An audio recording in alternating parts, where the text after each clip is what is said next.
안녕하십니까. 조선일보경제부의 박사기자 방현철입니다. 오늘은 위클리 비즈와 함께 기업 주요 이슈를 다뤄보는 시간을 갖도록 하겠습니다. 예, 안녕하세요. 이번에 쿠팡 흥망성쇠 기로를 작성한 곽창렬입니다.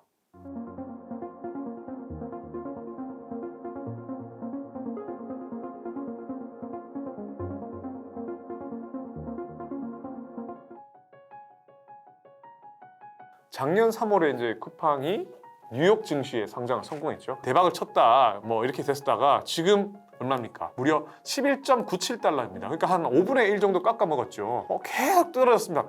한 번도 반등해 본 적이 없고 계속 꾸준히 주가가 떨어졌던 거기 때문에 시초가가 63달러에서 시작을 했는데 올해 1월에는 19.99달러에서 10달러까지 떨어졌다가 올해 5월 9일 날 무려 9.35달러, 이 물론 다 종가입니다. 9.35달러까지 떨어졌습니다.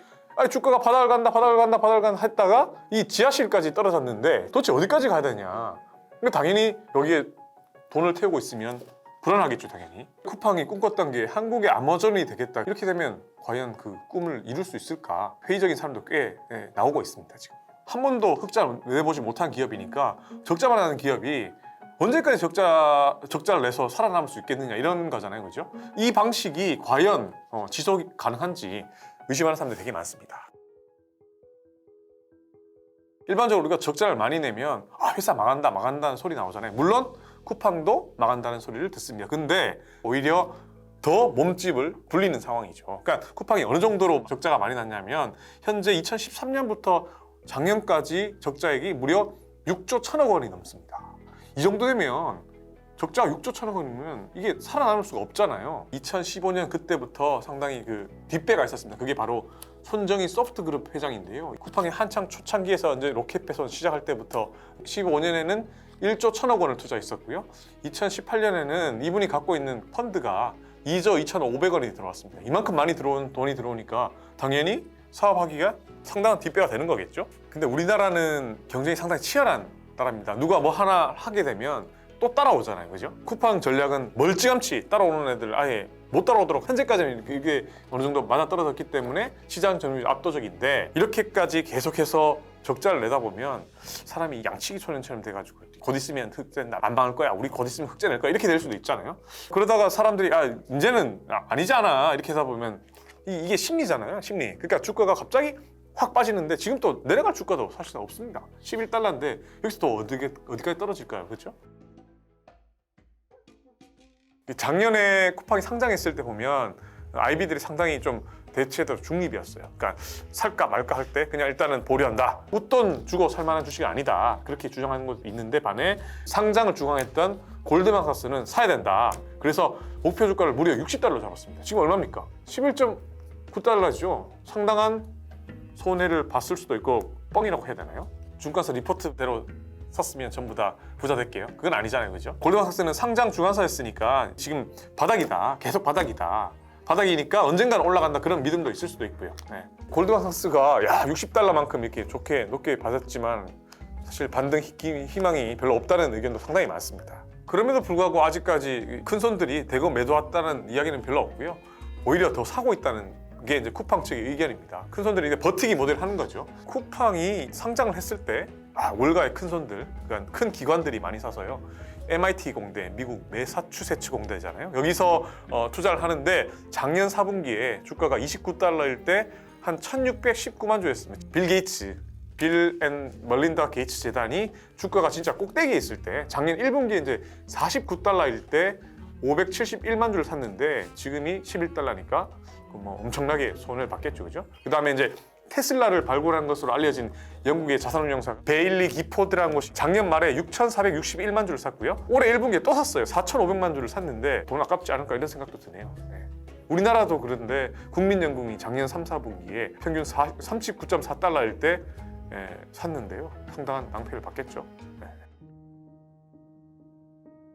일단은 가장 눈에 띄는 거는 인건비입니다.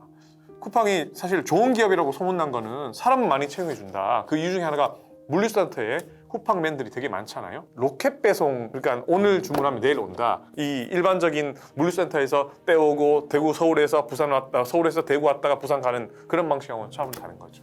쿠팡이 갖고 있는 랜덤 스토어만 방식은 다양한 제품을 일단 공간 구분 없이 센터에 여기저기 흩어놨다가 딱 필요할 때 쿠팡맨이 가서 엄청나게 빨리 진행되지만 아무래도 사람이 많이 들겠죠. 주문은 많아지는데 끊임없이 사람이 필요하고 쿠팡이 다음날 하는 로켓 방송이 이렇게 잘 돼 있는 거는 확실히 많은 사람을 채용했기 때문에 가능한 거겠죠. 인건비가 해마다 엄청나게 늘어나는데요. 작년에 무려 4조 7천억 원이 넘는 인건비가 나왔습니다. 이게 직원 수가 6만 5천 명. 그러니까 2015년에 비하면 12배가 넘는 거죠. 그 기업의 어떤 재무제표, 경영상에서는 당연히 사람을 많이 채용하면 월급도 많이 줘야 되니까 당연히 어려워질 수밖에 없는 거죠.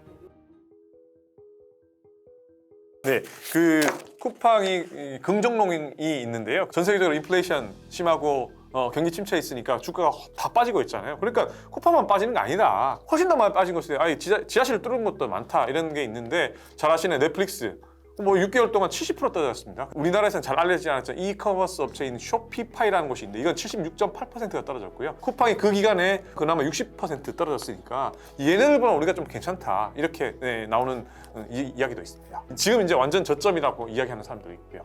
또 하나 비율이 이제 쿠팡의 그 주가가 상대적으로 저평가돼 있다고 보는 이유 중에 하나가 PSR, 주가 매출 비율이라고 하는데 그게 이제 시장 평균이 2.5입니다. 근데 쿠팡은 1.2입니다. 그러니까 이게 무슨 말이냐면 매출액에 비해서 아직까지 쿠팡은 주가가 낮다. 또 앞으로 또 올라갈 가능성이 높다. 이렇게 보는 거죠. 또 하나 볼 수 있는 게 이제 국내 전자상거래 시장의 시장 점유율인데요. 압도적으로 1위입니다. 쿠팡이 현재 23%인데요. 그 2위 G마켓 있는 곳이죠. 여기가 9%에 불과합니다. 적자가 있을 때 요금을 약간 올려도 소비자한테 전가할 수 있는 어느 정도 위치에 있다는 거죠. 쿠팡한테는 상당히 긍정적으로 작용하는 요인입니다. 우리나라 전자상거래 시장을 봐야 되는데요. 우리나라 전체 소매 판매액 중에 전자상거래가 차지하는 비율이 25.9%입니다. 이게 무슨 말이냐면 우리나라에서 물건을 사면 한 4분의 1은 이게 온라인으로 산다 이 이야기인데요. 이 비율이 일본 같으면 6%밖에 안 돼요. 그러니까 어떻겠습니까? 우리나라는 이 세계 최고 수준이기 때문에 더 이상 갈 데가 없을 것이다. 시장이 포화됐으니까 그럼 쿠팡의 땅이 줄어들 수밖에 없다. 결국은 시장 상황이 어떻게 되냐, 전자상거래 온라인 쇼핑이 상당히 유행하는 시기가 오면 또 한번 석공을 할 수 있고 결국은 언제 한번 흑자 포인트를 어떻게 내서 그 터닝 포인트에서 쿠팡이 어떻게 해서 흑자로 쫙 밀고 나갈 수 있냐, 우리나라의 아마존이 돼서 아마 주가도 촥촥 올라가는 그런 기업이 되지 않을까 그렇게 예상합니다. 네, 쿠팡이 이제 사건 사고가 날 때마다 언론에 잘 등장하는데요. 물류센터에서 과로사가 있었다, 그다음에 물류센터에서 불이 났다 이런 것들이 있고요. 이런 것들이 터질 때마다 왜 나만 갖고 그래 이렇게 생각할 수도 있겠지만 그만큼 이제 국민들의 관심이 많은 기업이다 보니까 좀 조심을 해야 되겠죠. 꾸준히 계속 이렇게 드러나기 시작하는 순간에는 사람들이 이 인식에 이 기업 좀 이상한 기업 아닌가 이런 생각이 들 수 있기 때문에 그거는 쿠팡이 잘 리스크 관리를 잘 해야 되는 그런 상황이라고 봐야 됩니다.